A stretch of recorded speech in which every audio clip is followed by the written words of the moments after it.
katsaka amin'ny fotoana rehetra.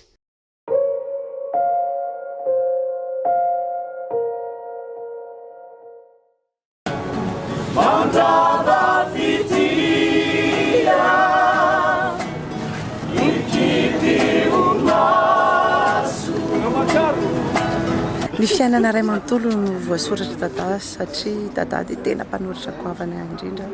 Raha misy tantaram-piainana kely ohatra ny ainako dia rehefa mianirana Dadah dia hoe fangafantatra Dadah ny fiainako nohatry ny hoe henoko any anaty hirana Dadah ilay tantaram-piainako. Dikan'izany ny mpanoratra ohatran'ny Dadah dia tena manana inspiration malalaka be, tena mpanoratra izy, tena mana-talenta izay talentany men'Andriamanitra tokoa. Tena banga dia banga, tsy izay artista rery no hoe banga ny fiainanay amin'ny resaka fanoratana sy famoronana fa gasikara, Madagasikara, malagasy rehetrarehetra izay banga dia banga tokoa amin'ny laozan'ny Dadah. Alleluia, alleluia, alleluia, oh. Alleluia, alleluia, alleluia, oh.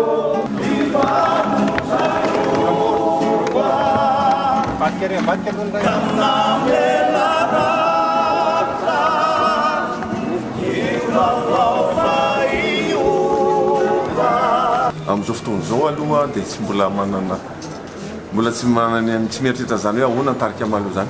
Fa mbola enjana be aloha zany, mbola voadona mafy dia tsy mbola mieritreritra an'izany aloha zao fa dia hoe lasa indray Dadah voateo fa fany lasa dia miaina an'izay aloha, miatrika an'izay. Andry misy efadaha zay ny andry mpamorokira, ny Dadah raha olona za dia Bekoto, reo zany tena mpamorokira. Dia Fafa sy Nono reo zany no resaka mozika, sy resaka hoe fandrindrana le hira ho lasa hoe hiran'le tarika.